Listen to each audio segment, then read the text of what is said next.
This is the process shot. I'm Michael.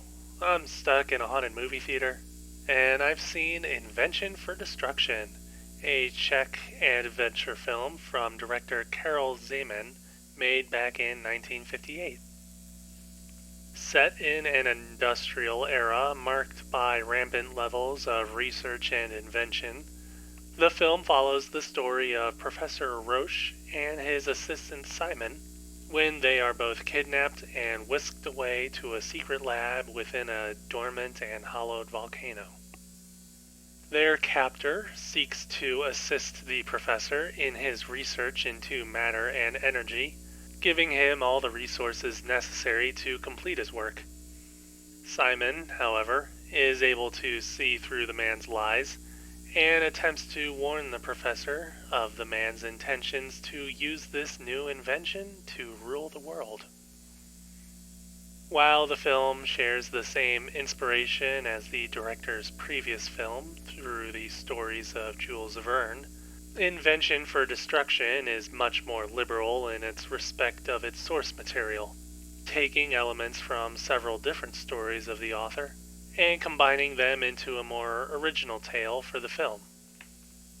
The result is rather straightforward, pressing through at a nice pace that gives the audience a chance to take in the film's visuals while still being able to comprehend the events at hand. The overall story is a bit light on a harder narrative substance, with Simon's narration filling in the gaps and making his character out to be more like a tour guide sharing recollections than an active participant, remarking upon events from a distance without really trying to do anything himself. In a sense, it's kind of ironic that despite his lack of an explicit presence within the film, the professor has more clear development in his character arc. The lack of a strong narrative is unfortunate, but Invention for Destruction isn't necessarily focused on that. Much like Journey to the Beginning of Time, the film seems less about telling a story and more about showing its world, and the visuals here make that apparent from the very start. Rather than accept a more natural look that tries for realism, instead the film's visuals look more as if they came right out of an old storybook, with its imagery mimicking hand-drawn illustrations. The film's black and white photography further helps to heighten this illusion, bumping the color contrast in a way that makes the real objects within the frames and the more static background elements blend together as if they were a part of the same artwork.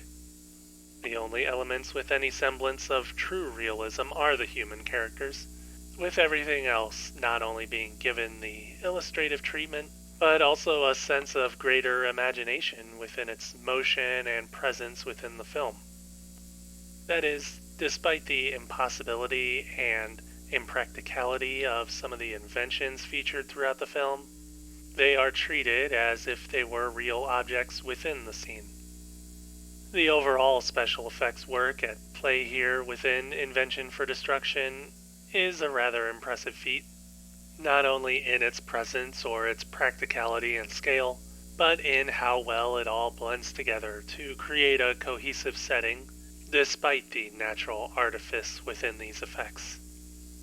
They stand out dramatically, often moving in a jerky sense to emphasize this, but they are otherwise treated as completely natural to this world. It's all to showcase the sense of imagination within these fantastic inventions and technologies, and it seems the best way that they could have been showcased.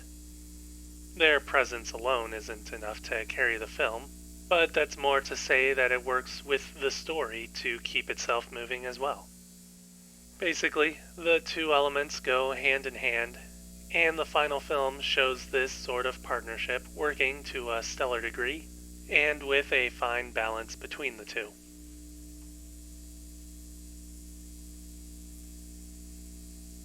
Invention for Destruction. Karel Zeman, 1958. 3.5 stars. I definitely recommend checking it out.